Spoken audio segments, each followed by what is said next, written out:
Bienvenidos al webinar de hoy, llamado Habilidades para gestionar el cambio.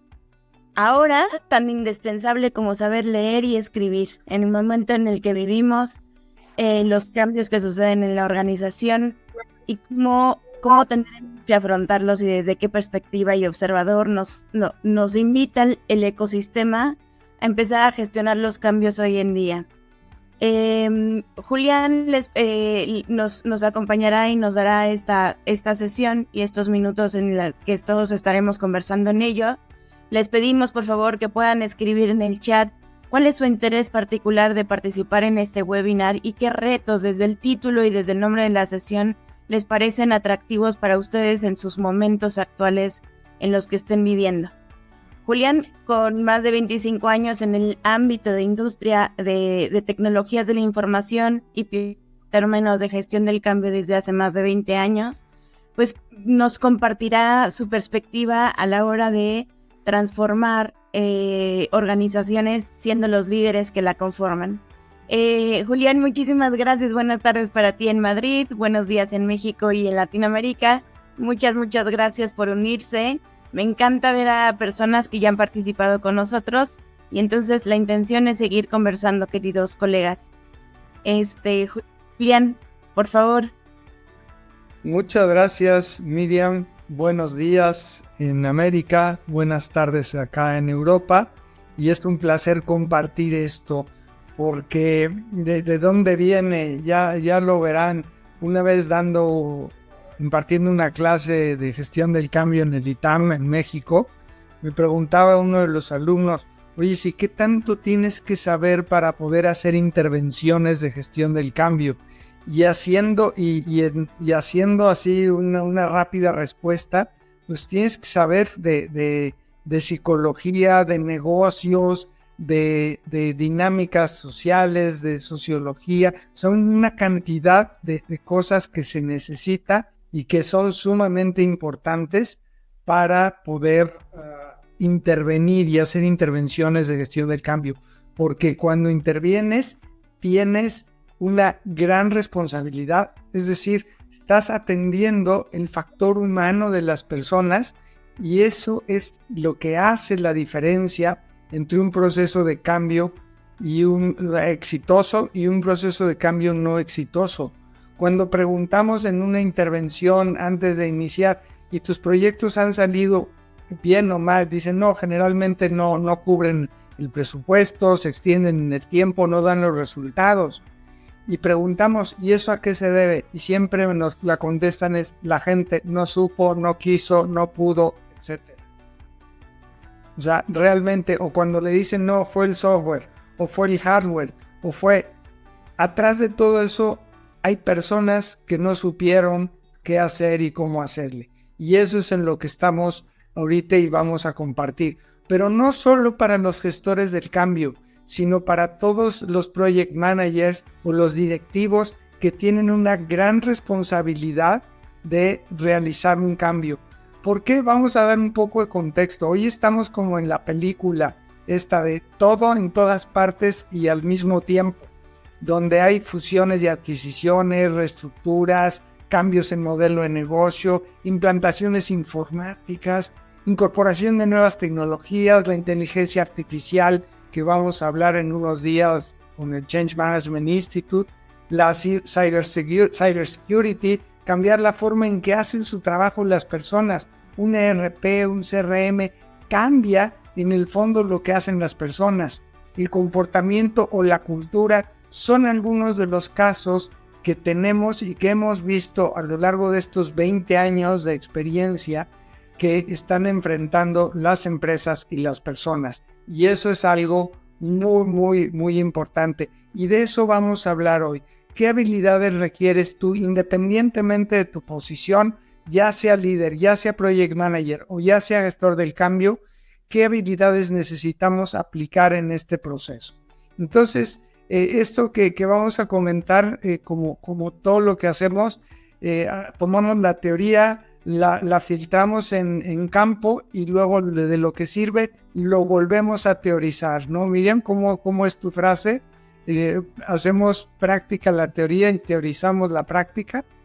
teorizamos la práctica. Muchas metodologías parten de una práctica, de una teoría investigada, y nosotros observamos la práctica que fue exitosa y la teorizamos. Y esa ha sido principalmente desde mi punto de vista la diferencia, Julián. Sí, que es la investigación pasada por la prueba.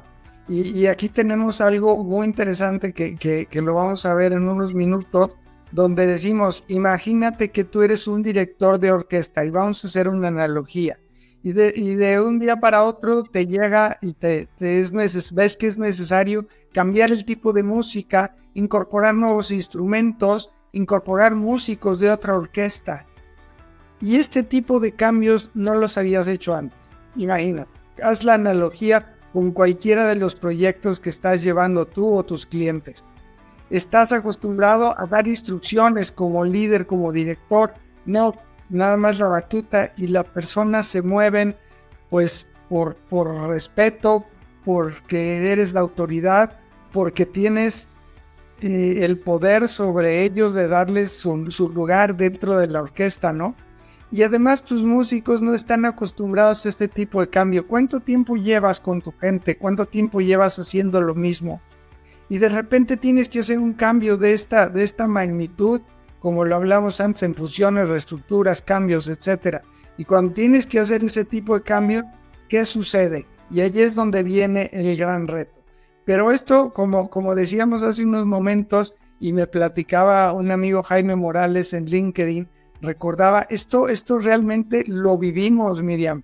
Cuando me tocó tuve la oportunidad de ser el director de marketing de SAP, que no se conocía SAP en México, hacíamos grandes eventos. Y en uno de los eventos lo abrimos con el Bolero de Ravel. El Bolero de Ravel, una orquesta de 50 personas en el World Trade Center, gigantesco. Todavía nos acordamos muchísimos de mis colegas y amigos desde esas épocas. Y entonces esta pobre orquesta no solo no le cambiaron la partitura, no le cambiaron los instrumentos, le cambiaron al director. Entonces el maestro director me cedió su lugar y yo tuve una sesión de práctica para dirigir el Bolero de Ravel enfrente de todos, con un público de 2,000 personas atrás. Entonces ese cambio no fue fácil para los directores. ¿Cómo voy a hacerle caso a este espurio, ¿no? A este que viene de marketing? ¿Cómo es posible que él ostente en lugar de director? ¿Cuántas veces cuando ocupamos una nueva posición no tenemos ese reto de ganarnos la credibilidad? Pero cuidando esa transición, el director estaba cerca de mí y les dijo a los músicos, sigan al timbal en caso de que Julián no sepa llevar el ritmo. Entonces ahí estábamos con el Bolero de Ravel y hasta yo seguía al timbal. Eso lo vivimos, pero en esta analogía, realmente con tanto cambio, imagínate que vamos a vivir y vamos a seguir. ¿Qué va a suceder con los músicos? ¿Qué va a suceder contigo mismo? Pues aquí tenemos un gran reto, van a surgir una cantidad de emociones. Y en nuestras posiciones, salvo que estés haciendo gestión del cambio y seas un profesional y tengas las competencias, lidiar con las emociones, y en este caso la ansiedad, ¿no? Que es en la nueva película de Intensamente, o al revés, o del revés, o bueno, Inside Out en inglés, que llega la ansiedad y pone patas para arriba a todas las demás emociones. La ansiedad por el cambio que viene a ser o viene a ser producto de una respuesta ante las emociones sumamente delicadas. ¿Cómo las vas a manejar? ¿Estás acostumbrado a manejar ese tipo de emociones? Que tú mismo puedes estar sintiendo el miedo, la alegría, el desgano, el coraje. ¿Cómo lo manejas? Porque en este proceso no basta con que las personas puedan, o no basta con que las personas más bien quieran hacer el cambio, no basta mucho menos porque tú se los digas. ¿Cuál es el proceso que tienes que seguir para ayudar a las personas a que el cambio se realice? Yo hago el ejemplo como un auto, de los autos eléctricos ahora. ¿Por qué tienen tanta potencia? Porque tienen un motor en cada rueda. y entonces tienen una aceleración impresionante. Así el cambio, si tú estás empujando solo, no funciona, no lo vas a terminar al tiempo. ¿Cómo consigues que cada uno de los músicos de la orquesta entienda su papel, quiera colaborar y lo haga? Entonces, ese es el reto que tenemos. Y desde esa perspectiva, en todo cambio, ¿cuáles son las emociones y de dónde vienen? Las emociones vienen porque las personas perciben que algo pueden perder, algo de lo que hay, ya su hábito, su costumbre, etcétera. En ese proceso de cambio los músicos dirían, ¿y qué tal si no me sale? ¿Y qué tal si hago el ridículo, no? Entonces les preocupa el parecer.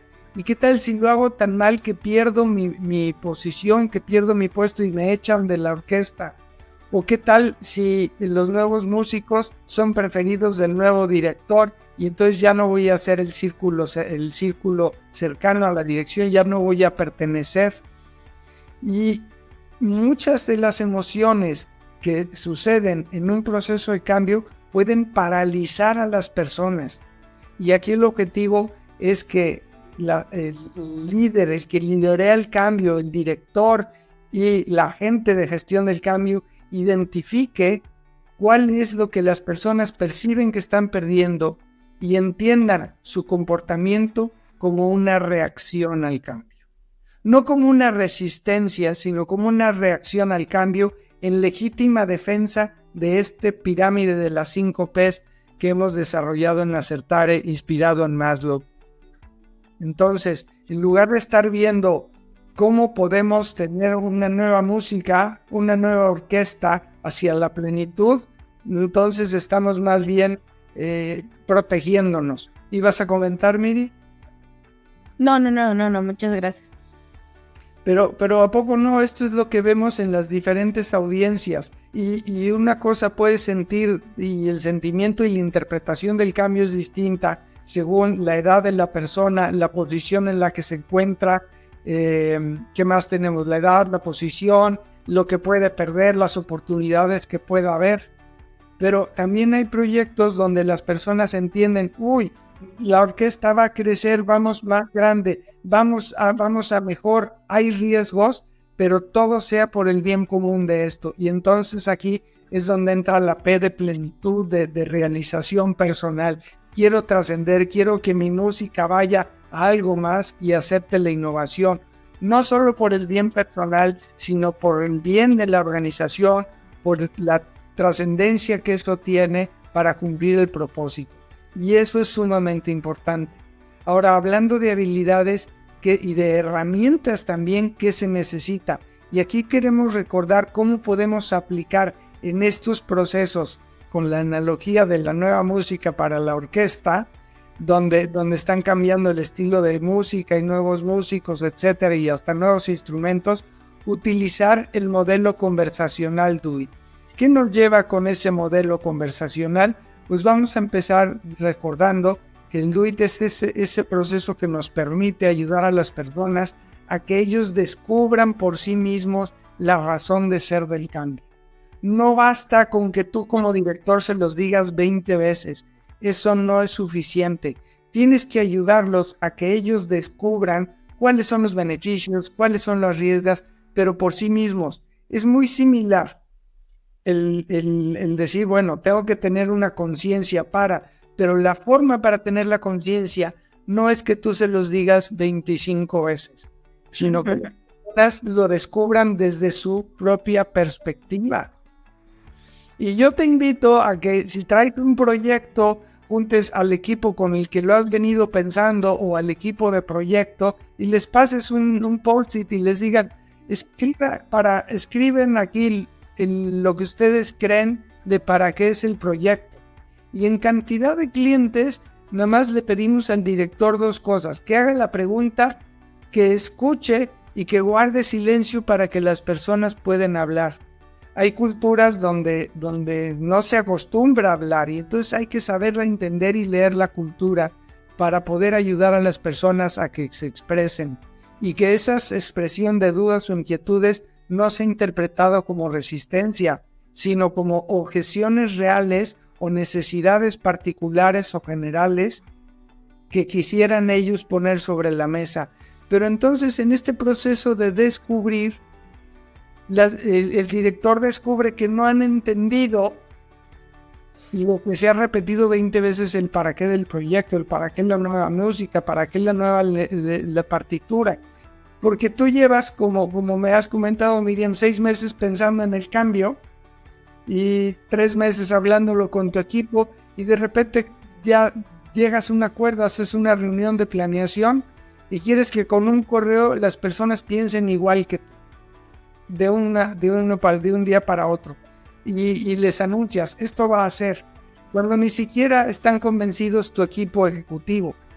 Entonces es importante hacer la pregunta para que se entienda el contexto. Saben dónde está la empresa, saben quiénes son los competidores, saben qué está pasando y empiezas a generar esa conversación. Entonces esa es la primera parte para ayudar a las personas a entender las cosas desde otra perspectiva. Y esto es una abstracción de un proceso de coaching organizacional que le llamamos el Institutional Coaching System, que hemos puesto en 4 letras. Entonces, este modelo conversacional, para generar una nueva narrativa y un cambio de mindset, necesitamos ayudar a las personas a que descubran. Una vez que ya descubría, ya entendí la necesidad del cambio, ya entendí de qué viene, ya entendí a qué va, entonces ya puedes pasar a hacerles la pregunta, bueno, ¿y tú qué implicaciones? Ya que viste la importancia y la necesidad, ¿te subes al barco o no? ¿Vas a tocar la nueva partitura? ¿Te dispones a aprender los nuevos instrumentos? ¿O quieres quedarte fuera? Entonces las personas, ahí les das esa oportunidad de expresar sus inquietudes para que luego ellos tomen una decisión. Y ahí es donde está sacando una fuerza gigantesca para que en cada uno de los músicos haya esa disposición de aprender su partitura, aprender el instrumento correspondiente y ponerlo a trabajar. Eso es sumamente poderoso. Entonces, cuando la persona se observa y observa su postura, decir qué gano con participar o qué pierdo con participar. Y eso es algo muy poderoso. Una vez pasando la O del do it o do it, del just do it, solo hazlo, ¿qué queda entonces? Cuando las personas deciden, al menos que dicen pago por ver, en ese momento pasas a la I de ingeniar. Invítalos a todos. ¿Qué podría pasar? ¿Qué tendríamos que hacer? ¿Qué sucede? ¿Quién aporta? Y esto es un acercamiento totalmente respetuoso a la experiencia de los músicos, a la experiencia de tu equipo. No se lo estás imponiendo, los estás considerando. Y nadie sabe más del trabajo en campo que las personas que están a pie de campo. No pretendas que tú como manager, como líder de proyectos, saber más que ellos. Los necesitas. Entonces, haz las preguntas, guarda silencio y escucha. Y eso es respetar la dignidad de la persona humana. Eso es ético y ese es nuestro enfoque. Todo el modelo está basado en que generes estas conversaciones y actúes en consecuencia de lo que escuchas, generando empatía, respetando a la persona, haciendo rapport y cuidando a la persona que va a ser impactada por el cambio. Y las personas, entre más cuidadas se sientan porque pudieron expresar sus ideas, decirte por aquí no va, este es el riesgo que corremos, tienes una gran oportunidad ahí que te invitamos a que no la dejes pasar. ¿Qué continuaría entonces? Pues la T de transformar.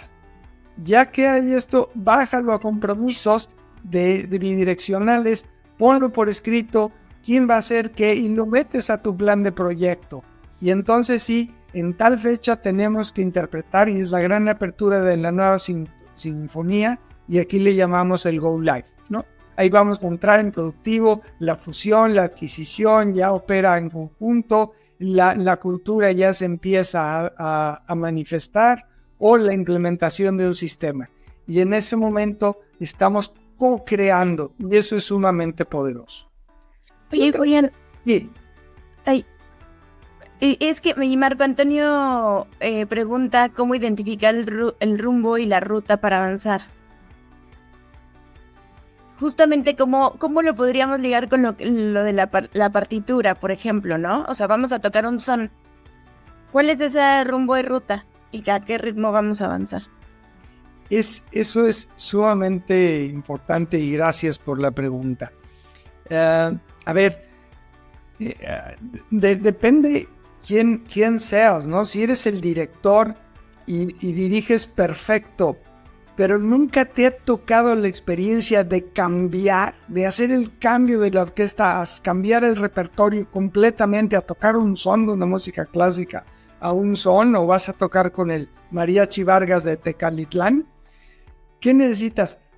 Haces un plan, te asesoras de expertos, por supuesto la asesoría externa de la gente que lo hemos vivido una y otra vez, pero lo importante que te estamos poniendo sobre la mesa es que hagas la pregunta y escuches qué tendríamos que hacer, qué pasos tendríamos que dar, y desde esa perspectiva, cuando volvemos a la parte de ingeniar, empiezas a construir un plan.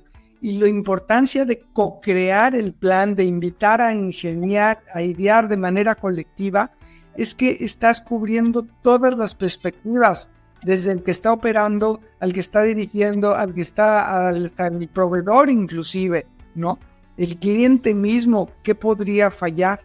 Entonces ahí empiezas a tomar de las cosas que tienes que cuidar, y cuando estamos hablando de transformar, ya lo pones en qué tendría que pasar primero para llegar a tal fecha con todos ya a bordo, y que no te falte un violinista o un chelista o el del timbal. Y como decíamos hace unos momentos, cuando dirigí el bolero de Ravel, pues si falla el nuevo director, no tenía ni idea, o sea yo, y el del timbal, si se equivocaba, ahí hubiera sido una catástrofe. Pero entonces ese plan de ruta ahí está. Y otra cosa que comentas que es muy importante, tienes que tener muy bien tu plan de proyecto. Tienes la nueva partitura, el entrenamiento, lo que vas a hacer, cuándo se implementa, si fuera un sistema, cuándo lo vas a implementar, quién lo va a hacer, quién va a ser parte del equipo. Y dentro de ese plan, tú dices, ¿quién necesita hacer qué de manera distinta? ¿De quién necesito la colaboración? Y ahí es donde entra gestión del cambio, a fijarse en lo que nadie ve, a fijarse en las personas, porque la parte técnica del proyecto se encargan los project managers, se encargan los ingenieros, la parte de configuración del software se encarga, la parte de una integración de estructuras organizacionales se encarga recursos humanos a nivel de prestaciones. Pero ¿quién invita? Y nosotros decimos que nuestro propósito como gestión del cambio es crear las condiciones para que las personas quieran, sepan y puedan cambiar en libertad y respetando su decisión. Y el que no quiera, la puerta está abierta y les ayudas a salir, pero muchas personas no colaboran, no porque no quieran, sino porque no les gusta la forma como estás dirigiendo el cambio. No sé si esta gran respuesta a una pregunta tan profunda, tan larga respuesta, fue de utilidad. Y aquí Luisa coincide contigo, porque en el cómo tomar en cuenta a la gente. Aquí me encantaría, Julián, reforzar el punto donde decías, sí, hay que hacer las preguntas, generar espacios para obtener retroalimentación. Y es ahí, Marco, cuando el rumbo y la ruta empieza a aclarecerse y los líderes serán responsables de aterrizarlo y volverlo a compartir, pero en función de la información que los diferentes miembros del equipo han puesto sobre la mesa. Entonces vas a tener muchísima más información valiosa para construir esa ruta. Julián, aquí hay dos preguntas que me fascinarán justo antes de pasar a la siguiente parte. Primero, Elisa dice cómo abordar el autoanálisis con los sponsors cuando ellos son quienes de inicio están mostrando resistencia. Y Arisbe, más o menos bajo la misma perspectiva, pregunta ¿en qué momento la reacción ante el proyecto se convierte en resistencia al cambio y cuál es la diferencia? Entonces, justo quería hacerte esas preguntas antes de continuar, Julián. Wow. Sí, pues es que ese es el pan nuestro de cada día. O sea, cuando te metes a esto, es el pan nuestro de cada día. Y no solo los sponsors, no solo los patrocinadores. Tenemos que medir si el patrocinador está convencido o el equipo ejecutivo, que no solo es el patrocinador. Y muchas veces yo te pregunto, te reto a que hagas esta pregunta con tu cliente o en tu empresa. A ver, ¿a qué directores les va a impactar el cambio? ¿A cuántos? ¿A cuántos? Me dirán 10, a 10 directores. Y yo te pregunto, ¿y cuántos participaron en la decisión? 3. ¿Qué crees? El 70% está en contra. A los que no los invitaron como la Bella Durmiente. ¿Quién hechizó a la Bella Durmiente? ¿Una bruja? No, un hada que no invitaron al bautizo. O sea, desde ahí, cuando el patrocinador principal, el que quiere el proyecto, no los considera, no los escucha y toma la decisión por su poder, por su nivel, porque tiene el presupuesto, en ese momento las personas dicen, ¿por qué no me consideró? ¿Por qué no está viendo? Entonces tenemos que hacer un paso atrás y muchas veces ya está la fecha o ya en el proyecto y nos damos cuenta que nada más hay 3 que quieren y 7 que ni se les informó y que les va a impactar en su operación, en su bono, en sus planes, etc. Entonces, hacemos un paso atrás y ayudamos a las personas a que comprendan, o sea, generamos ese diálogo con el Do It para en una sesión, a ver, descubre y hacemos una serie de preguntas para que entiendan qué está pasando en el mercado, por qué hay, y al final podrán decir, oye, es esto, entonces el proyecto no va, y el director tendría que decir, ok, tienes razón, no lo había visto de esa manera. Pero también podrán decir, ya entendí. Entonces hay que hacer ese proceso de comunicación grupo por grupo. Y justo en ese proceso, Ari, cuando preguntas cuál es la diferencia de reaccionar es inmediata y la resistencia es una decisión. La reacción funciona, déjame ver qué es lo que tú estás diciendo desde tu propia perspectiva y ver cómo me afecta a mí. Y cuando yo decido resistirme es porque he notado que la manera en la que tú me presentas la iniciativa no cubre o atiende a las necesidades que pueden ser conscientes o inconscientes, pero que Julián hablaba en la pirámide. Y es por eso la importancia de que al construir el cómo presentar la iniciativa, desde ahí hay que tomar en cuenta a quienes lo van a ejecutar. Por eso Marco mencionaba, eso quiere decir que empezamos antes con la preparación para los cambios, ¿verdad? Claro, porque si no tendrás que improvisar en vez de planificarlo y gestionarlo. Y gestionar lo que vaya sucediendo.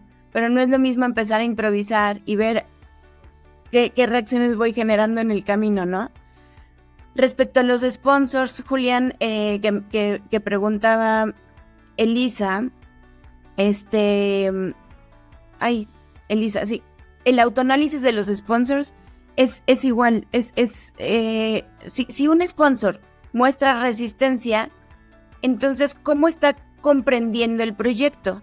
Si su rol es sponsor, ¿desde dónde? La primera pregunta es, ¿está mal la estrategia que se está planteando para que un sponsor pueda reaccionar y resistirse ante una iniciativa que por sí misma buscaría el bien común de la organización? Y entonces, ¿qué nos está comprendiendo correctamente? Primero, indagar sobre cómo se está comprendiendo el proyecto. Y desde ahí, el sponsor, al ser patrocinador, son quienes alinean a la organización y le dan fuerza a las iniciativas internas.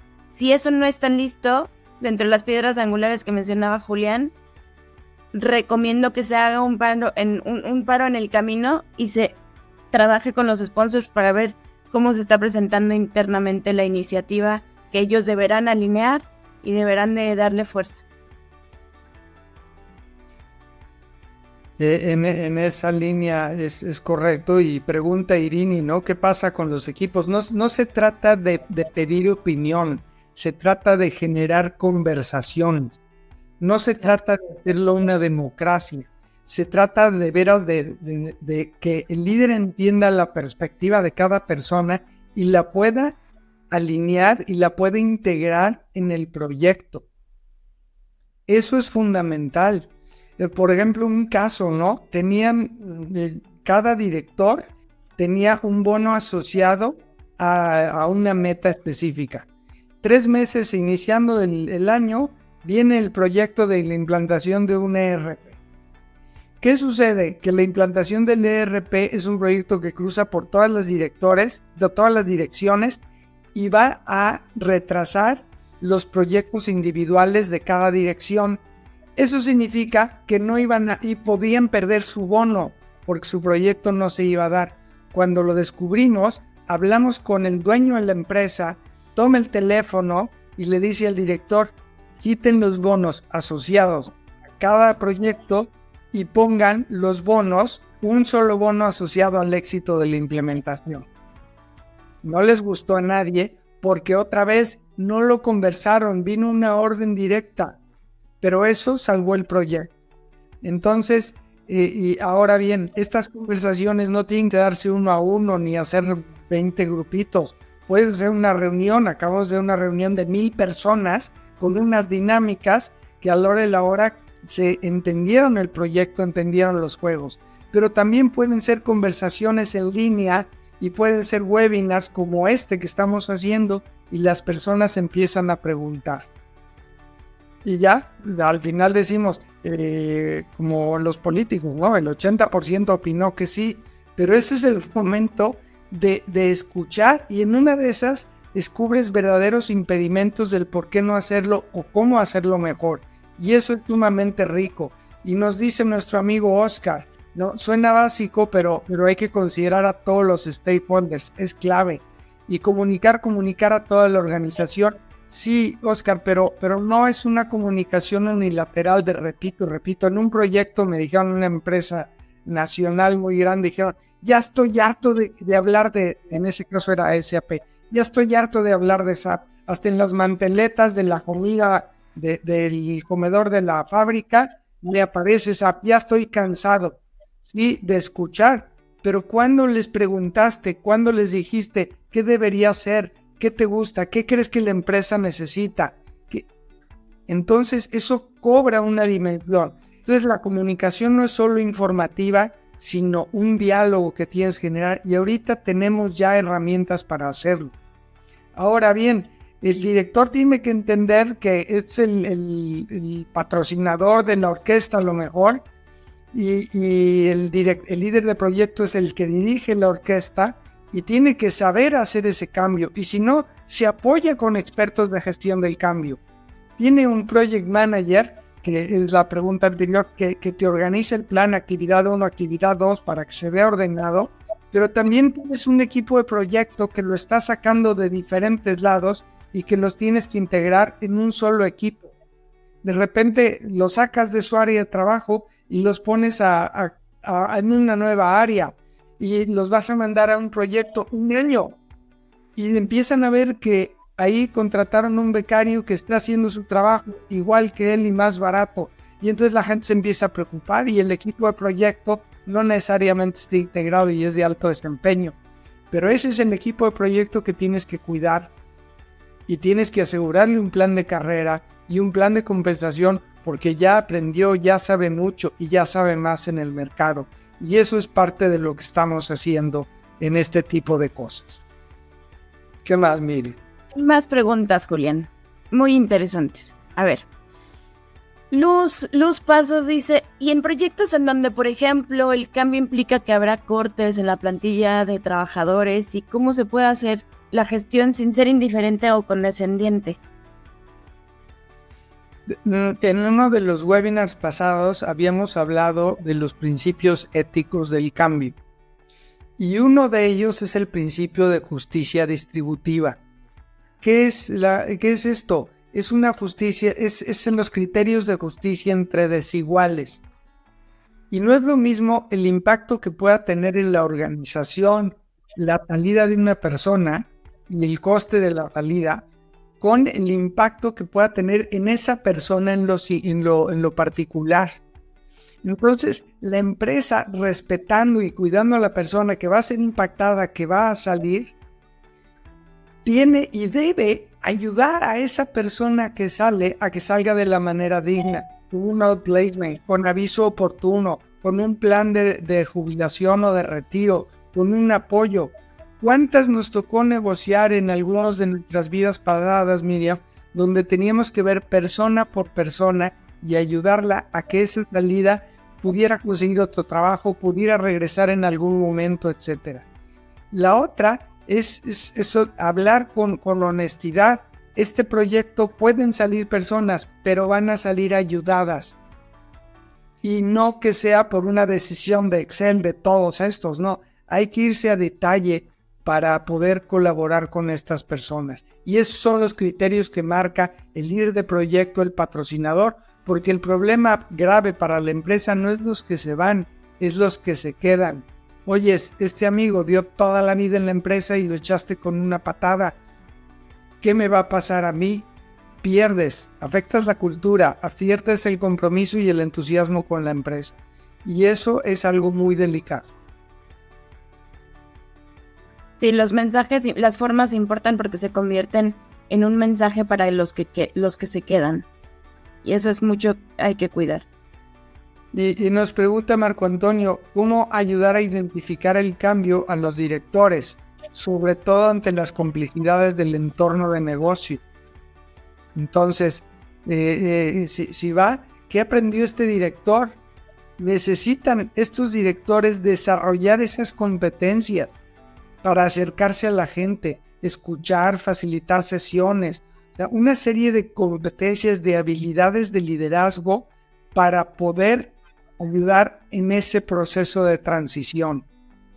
Entonces, repito, no es lo mismo saber dirigir una orquesta que saber dirigir el cambio de una orquesta. ¿Cómo mantienes la motivación? ¿Cómo ayudas a entender quién tiene miedo? ¿Cómo analizas quiénes son tus personas clave? Y para eso tenemos que poner un marco de referencia muy importante, que es marcos de gestión del cambio, y en el caso que el que aplicamos nosotros y hemos desarrollado es un marco realmente centrado en la dignidad en la persona, buscando el bien común para que el proyecto salga para la empresa y salga bien y genere mucho negocio y crezca, porque cuando eso no, y sin pisar a la gente, hay una opción, cuesta más trabajo, pero puedes hacer el cambio sin aplastar a la gente. Y eso es parte del arte que nosotros llamamos, que esto no es solo un proceso estructurado, no, tiene un arte, tiene una sensibilidad, tiene un componente humano que necesitas tener tú para dirigir humano. Otra pregunta en este respecto también, Marco. Mejor vamos a conversar también. ¿Podemos enmarcar varios proyectos en curso bajo un mismo cambio? Sí, nosotros es importante hacer como que se entiendan los cambios, porque si no, lo que sucede es la congestión del cambio. Y los cambios no vienen aislados en la empresa, está cambiando una cosa y otra cosa y otra cosa. Entonces, a las personas les tiene que hacer sentido que todos los cambios son para un bien mayor, son para un beneficio y se entienden en un portafolio. Y en cada portafolio tú puedes ir bajando cada una de las cosas. Tú lo vas bajando de qué actividades hay que hacer y qué proyectos hay. Y entonces la gente entiende ese puzzle, ese rompecabezas, y puede facilitar y entender por qué tanto cambio de importancia para llegar hacia una meta en común. Y algo que gran ayuda es a través de estas habilidades del liderazgo, que el gestor del cambio, que la profesional que ya las desarrolló, que ya las practicó, las tiene y asesora al director general, le da coaching para que lo pueda hacer y pueda dirigir, o al director de finanzas o al director de producción. Y entonces, sí, ahora un cambio repentino, ¿cómo se gestiona? Pues como gestionamos con la pandemia.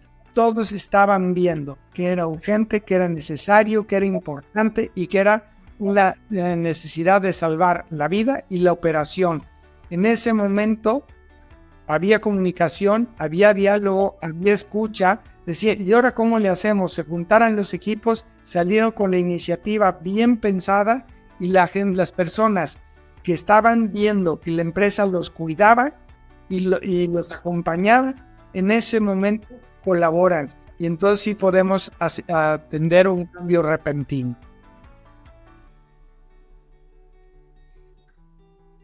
Y ya para casi terminar, el Change Management Institute nos encanta porque ahí tienen una colección de habilidades en 3 niveles, desde el Foundation, Specialist and Master, que pone para gestionar el cambio, tú necesitas como gestor y como líder estas competencias, sean las básicas, especialista o el nivel de mayor expertise. Y estas son de las principales que pone. Entonces, aprender a gestionar el cambio no es solo aprender el proceso, actividad 1, actividad 2, sino desarrollar las competencias para que puedas aplicar ese proceso. Y lo que hacemos en nuestras formaciones de nuestro equipo de consultoría es que vayan desarrollando estas actividades para que cuando salgan de su formación sean capaces de pararse enfrente de cualquier equipo y poder dialogar, poder gestionar, poder manejar esas reacciones al cambio. Una pregunta había ahí, Miriam, que ¿cómo diferencias entre reacción y resistencia? Es cuando, yo creo que no puede haber resistencia cuando hay la opción. Es decir, no quieres el cambio, la puerta está muy abierta. ¿Quieres el cambio? Déjame entender por qué no te gusta o qué estás viendo.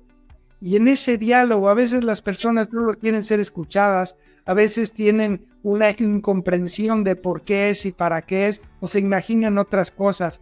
O a lo mejor realmente es una afectación material de decir, ya no voy a tener un equipo de trabajo, o ya no voy a tener oficinas privadas, estoy perdiendo. Y entonces la pregunta es, bueno, dentro de esa pérdida, tú la entiendes, ¿cómo te ayudo a hacer el cambio? Una vez, cuando trabajaba en Grupo Vitro, movieron a un director nacional muy importante a una área particular. Y yo le pregunté a mi jefe, a José Luis en esa época, y le dije, José Luis, ¿por qué lo quitaron de su puesto? Y me dijo muy sabiamente, no me preguntes por qué lo quitaron, mejor pregúntate por qué lo conservan. Es una persona que en ese rol, en ese momento, con esa reestructura, no quedaba en esa posición, pero es una persona muy valiosa por lo que sabe y lo que puede hacer. Entonces, cuando tú ayudas a la persona a decir que a lo mejor dicen, yo me siento muy importante porque tengo el auto de la compañía o 300 personas reportándome, y de un día para otro ya no tengo o el auto o la persona o ninguna de las dos, es decir, ¿cómo puedo ayudarle a esa persona a reinterpretar lo que cambió y que encuentre esa persona en esa reinterpretación opciones distintas para colaborar en ello? ¿Qué otro tenemos por aquí, Miriam? Que agradecemos infinitamente todas vuestras preguntas. Ninguna pregunta adicional que haya detectado. Tenemos en la parte del chat hasta arriba, en un mensaje que vamos a tener el 15 de julio una información adicional de lo que viene el tema de certificación. Nos encantaría que se conectaran, por favor. ¿Cuál es tu consejo para una persona que se inicie en la gestión del cambio? ¿Qué habilidad es la más destacada? Pregunta Ángel. A ver, no solo la habilidad. Algo muy importante es tener un marco de referencia. Decir cómo se hace un cambio. Paso 1, paso 2, paso 3. Entonces, tener una certificación es importante de qué se trata. Y luego, como habilidad particular que es importante, hacer evaluaciones, detectar impactos es fundamental. También la otra, hacer estrategia. Yo diría, la más importante es hacer una estrategia, porque hacer una estrategia Y en 20 años, Miriam, lo que hemos visto es que solo los comunicólogos, mercadólogos y militares te saben gestionar una estrategia. Entonces, nosotros practicamos en decir, identifica los obstáculos. Esa es la creación de estrategia. Identifica los obstáculos. Ponlos por escrito. Que participen muchas personas. ¿Qué podría pasar para que la orquesta no toque y no toque bien? ¿Qué podríamos hacer? ¿Qué podríamos hacer diferente? Y así fuera. Y entonces, segundo punto, es que el objetivo de gestión del cambio es superar esos obstáculos. Y entonces ya tienes tu problema, tu propuesta de tu objetivo de solucionarlo y luego cómo lo vas a hacer. Esa es la estrategia particular. A cada reto un objetivo con una estrategia y de ahí una acción. Y puede ser la comunicación, la formación, el manejo de reacciones y también manejo de la resistencia cuando hay una decisión de yo no quiero. Pero el problema es que eso a veces está escondido. Y después de eso haces ya las acciones. Todo esto agrupado te da una frase que es de estrategia. Por ejemplo, este cambio lo vamos a abordar a ayudar a las personas a transicionar a través de la formación, el liderazgo, coaching, y vamos a traer al equipo experto para que eso funcione. Esto podría ser. Entonces, la habilidad de desarrollar esto es muy importante. Carlos también nos pregunta, ¿cómo puedes aprovechar el momento del proyecto y cambio para incorporar valores personales? Fundamental, y ahí tiene que ver con la ética. ¿Cómo tratas a las personas? Y con el ejemplo es fundamental, pero ese ejemplo mételo dentro del proyecto de cambio, hablando honestamente, hablando transparente, teniendo cuidado de las personas que van a salir. Carlos, es decir, tu plan de retiro, tu plan de ahorro, para que las personas se sientan cuidadas. Y en ese momento estás practicando los valores. Y claro, ejercer los valores cuesta dinero. Y hay que asignar un presupuesto para que los valores se vivan. No vas a decir, ahorita voy a aplicar los valores, pero cuando hay que compensar a las personas con un sueldo familiar, con una necesidad que tienen, etcétera, muchos se van en Europa por la regulación que está sumamente protegidos los trabajadores, pero en otros países cuando no hay esa regulación que proteja lo suficiente, ahí es donde entra tu ética. Y hay que poner en balance lo que hablábamos el otro día de la justicia distributiva. Es decir, ¿qué tanto le puede costar a mí? Para la empresa es un pelo de gato, pero para esa persona puede ser la subsistencia de su familia. O sea, ahí es donde entran los valores personales, los valores éticos, los valores de la compañía, Karen. No sé si eso respondió, pero ser coherente cuesta trabajo. Y, por supuesto, la empatía, ponerte en el zapato del otro para acompañarlo, es sumamente relevante. Y con esto podríamos dirigir un proceso. Por eso decimos que las personas se resisten al cambio más por la forma como se ha hecho el cambio que por el cambio mismo. Por la confianza que te tengan a ti como líder en tus valores, en tus principios, en tu ética, en tu transparencia.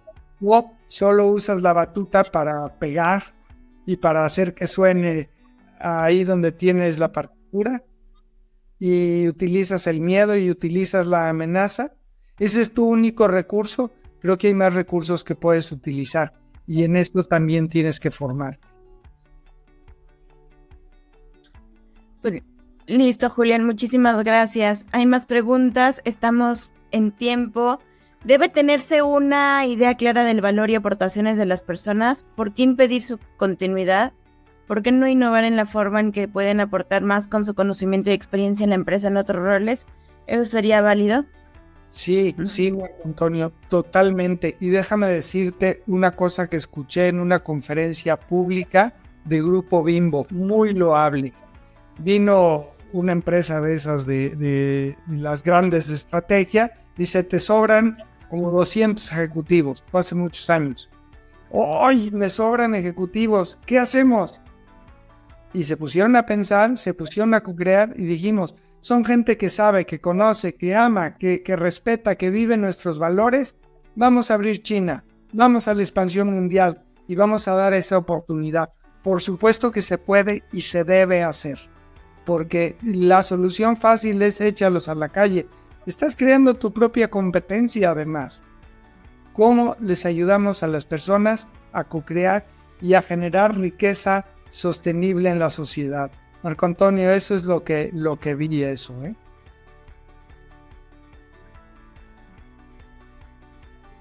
Sí, es un riesgo muy grande, pero no esperar a ese momento, no esperar al cambio para adelgazar estructuras, sino de veras cada persona que contratas, cada persona que sumas, ya tienes un plan y tienes que tener un plan a largo plazo y un plan de carrera para poder hacerlo. Y nosotros en nuestra empresa, cada oferta que hacemos, la hacemos con un cuidado y viendo el riesgo para la persona y avisándole, oyes, y tenemos esta oportunidad, pero estas son las reglas para que podamos seguir adelante, ¿te animas o no? Como lo dijo Ernst Shackleton cuando hizo su expedición al Polo Sur. A ver, este es un viaje difícil, mal pagado, vas a sufrir inclemencias del tiempo, pero ¿te animas? Si regresas, honor y gloria. Entonces ahí no hay engaño. Eso es también, desde ahí se empieza con la ética y el respeto a la persona. Y por ahí está un texto, si no, Miri, podrías poner el link que debes tener por ahí en WhatsApp. Sí, y está el link también. Gracias. Pues muchísimas gracias. Muchísimas gracias a todos, nos vemos pronto, les estaremos invitando a los siguientes webinars. Gracias, Julián, por la conversación y gracias a todos por sus preguntas y colaboración. Nos vemos pronto. Y arriba en la pantalla está el espacio de darle clic para concertar la cita. Nos encantaría seguir conversando de esto. De veras que sí. Un fuerte abrazo. Nos vemos pronto.